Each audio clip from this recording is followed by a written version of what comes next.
Bonjour, nous parlons aujourd'hui du café Hassan Ajmi. Ce vieux café nommé Hassan Ajmi reste beau et charmant, bien qu'il ait perdu sa clientèle littéraire et sa belle et rare collection de samovars russes qui ornaient son entrée. Hassan Ajmi, le propriétaire du café, ce monsieur élégant et poli, a laissé son nom sur le café après sa mort au début des années 50. La date d'ouverture du café remonte à 1917, après l'ouverture de la rue Al-Rachid, à laquelle il donne.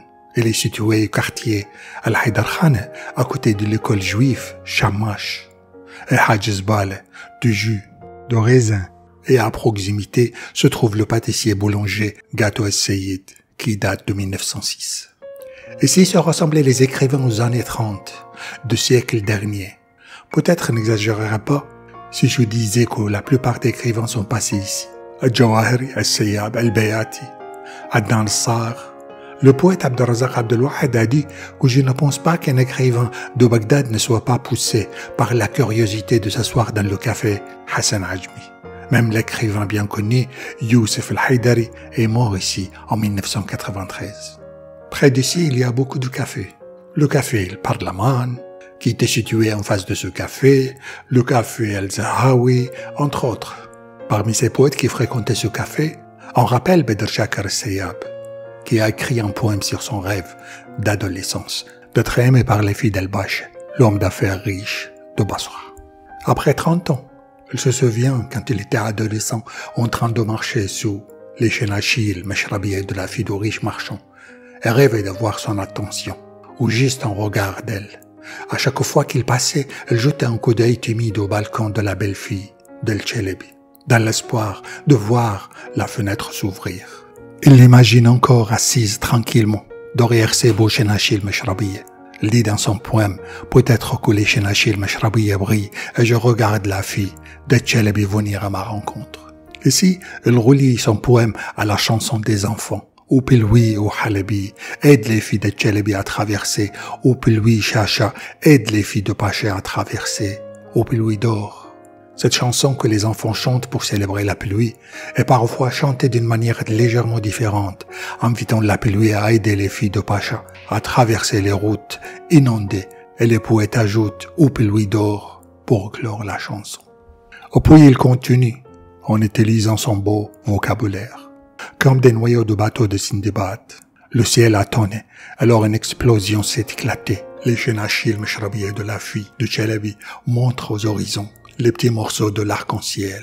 En regardant secrètement les beaux chenachis, je ne vois que la rougeur du crépuscule. 30 ans sont passés et j'ai grandi. Combien d'amour et combien d'affection ont brillé dans mon cœur. Cependant, chaque fois que le tonnerre frappe, je regarde en haut dans l'espoir de trouver les chenachis meshrabieh briller et je regarde la fille de Chelebi venir à ma rencontre. Or, tous mes désirs et mes souhaits étaient nuls, comme des plantes sans fruits ni fleurs.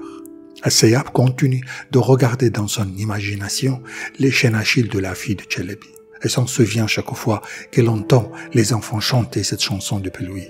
Cet ancien nouvel amour non réciproque continue à se renouveler malgré le passage de 30 ans. Mais la fille de Chelebi, la fille du riche marchand qui vit dans son grand palais, ne répond pas à son regard timide, rapide et secret. Elle n'ouvre pas les chenachis meshrabieh. Pourrais-je mettre le sujet dans le thème de la sociologie des classes sociales?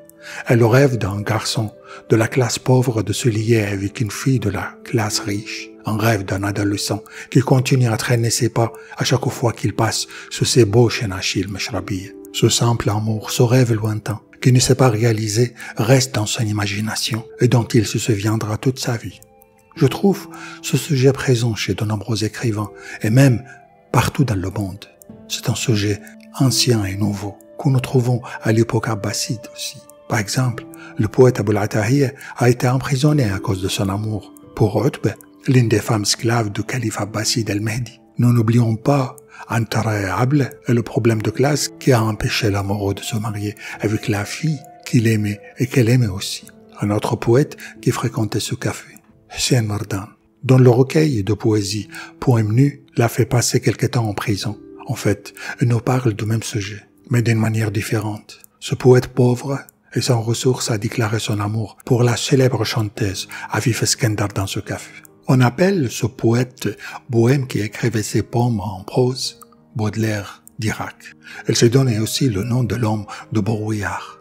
Mordan a aimé la chanteuse la plus belle et la plus riche d'Irak à cette époque, Afif Eskender. Elle ne cessait pas de parler de cet amour au café et combien elle l'aimait aussi. Et comme elle l'accueillait chez elle où il était le bienvenu. Bien que tout le monde sache qu'il n'avait rencontré la chanteuse qu'une seule fois, grâce à une invitation reçue des amis, il a continué à parler aux gens de cet amour avec Afif Eskender. Au café, avec tous les sérieux.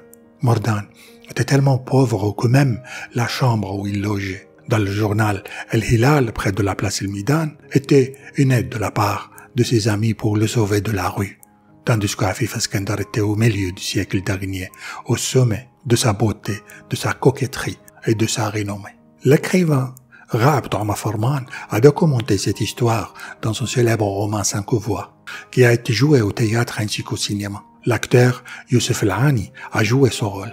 Forman a démenti la réclamation de Mordan et l'a présenté comme quelqu'un qui raconte l'une des histoires fictives de Mille et une nuits. Quant à l'artiste Afif, elle n'a pas accordé d'attention à ses prétentions, ses aimants étant tellement nombreux. Et notre poète a continué à chanter cet amour, dont il ne s'est même pas approché, jusqu'à ce qu'il soit décédé sans se marier. Sa courte vie s'est vite passée comme ses rêves. Elle dit dans son poème « Amour est mort », l'été est passé et il pourrait passer. Et la nuit d'hiver n'était pas généreuse, avec son imagination douce et familière. Demain nous mourrons, comme la mort des souvenirs. Demain, nous mourrons, mon amour, mes tristes rêves et les promesses, comme un nuage blanc vide de promesses. Dans plusieurs reprises, Mordan a associé l'amour à la mort, car les deux sont éphémères pour lui. Il dit, lune, plus doux que la longue veille, plus doux que l'eau, plus doux que de chanter dans les lieux de gitans, plus belle que la lune, lune. Son sourcil est une corde, son cou est un fourri, sa bouche est une cheminée qui jette des étincelles. Sa paume, quand il passe sur la pierre, la fleur fleurisse. Si tu sais, nos enfants, si tu sais, vont rire quand ils voient l'amour dans le silence des tombes. Oh mes nuits, je n'étais qu'une ligne, un noir sur le front des dents. Et de nombreux exemples d'amour unilatéral ou l'amour interdit à cause des différences des couches sociales. Le poète Nazar al-Qabbani a également rêvé de la fille de sultan. Alors il a dit « Et j'ai rêvé d'épouser la fille de sultan ».